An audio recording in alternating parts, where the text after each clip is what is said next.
All right, today we are diving into something really, really cool. It's a kindergarten lesson plan that's just brilliant. It does way more than just talk about feelings, it actually gives kids whole new identities. We're going to see how it turns them into feelings detectives and even calm down superheroes. Think about it. How do you actually teach a 5-year-old to handle a big, huge wave of anger? It's a massive question, isn't it? For any of us, teachers, parents, trying to navigate those giant, overwhelming feelings with a little kid can feel, well, impossible. But what if the answer had nothing to do with timeouts or discipline? What if it was all about a game and a superpower? Here's where a lot of us, and I mean well-meaning adults, often get it a little sideways. We create this idea that some feelings are good and some are bad. You know the drill, right? We say things like, oh, don't be sad, or it's not nice to get angry. And what happens? Kids learn to just stuff those feelings down, to hide them. But this lesson, it starts by taking that entire idea and just tossing it right out the window. So what does it do instead? It all starts with a huge mindset shift. The whole lesson is built on these two core ideas that just completely reframe the entire conversation about feelings.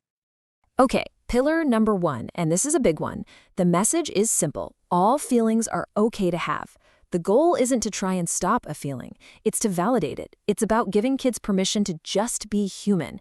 Because once they know it's okay to feel angry or sad or frustrated, that's when we can finally start talking about what to do with that feeling. And then there's pillar number 2. This is where it gets really fun. Self-regulation, it's not a chore. It's not a punishment. It's a superpower. I mean, think about that shift. It gives kids this incredible sense of control when everything feels out of control. It's not, you have to calm down. It's, you get to activate your superpower. Okay, so that philosophy is awesome. But how do you make it real for a 5-year-old? Well, here's the first tool. You turn them into feelings detectives. This is just pure genius. It gamifies emotional intelligence. You're not asking a kid to do a boring worksheet about feelings. No way. You're telling them they're a detective on a mission. They're solving a mystery by looking for clues in faces and body language. And just like that, you shift their whole mindset. They're not judging a feeling anymore. They're curious about it. It's a game. And this is what great teaching looks like in action. You make the abstract totally concrete. You don't just say, hey, look at their face. You model it. You get down on their level and you say, all right, detectives, watch me. Let's find the clues. First, I'm going to look at the eyebrows. Next, I'm going to look at the mouth. Okay, now the eyes. You're giving them an actual step-by-step strategy they can use every single time. And then, of course, it's their turn. They get to put on their own detective hats. But here's the clever part. They're not just investigating other people. They're investigating their own feelings. They draw how they're feeling, circle the word, and boom, you've just taken that skill of observing others and turned it inward. That's how you start building real self-awareness. Okay, so our detectives have found the clues. They've identified the feeling. That's huge. But it's only half the battle, right? Now it's time to unlock their superpower for what to do with that feeling. And here's that second identity shift. We go from detective to superhero. I mean, how powerful is that? It completely changes the game. Coping strategies aren't a punishment anymore. They're not something you're forced to do. They're your special abilities. You get to choose when to activate your powers.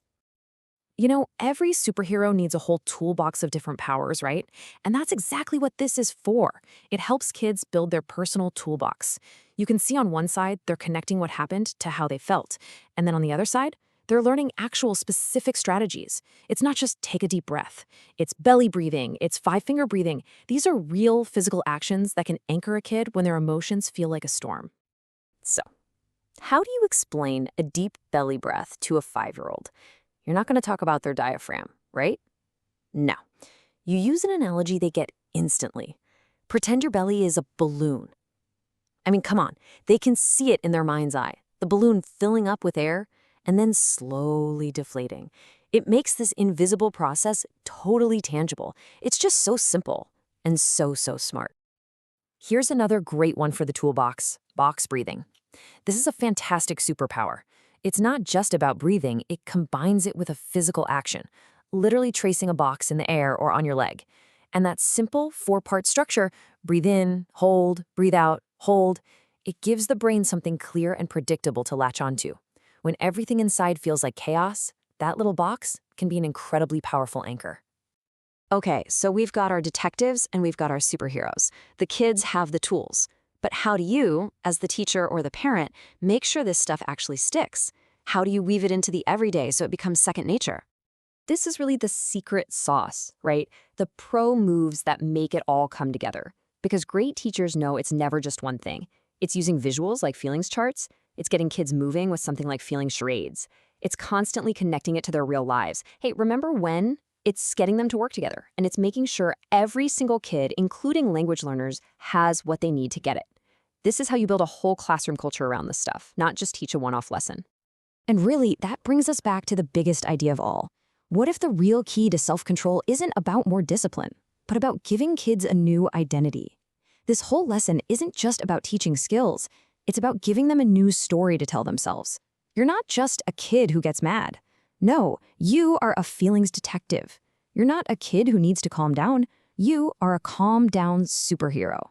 And that shift, from a behavior to an identity, that might just be the most powerful tool we have.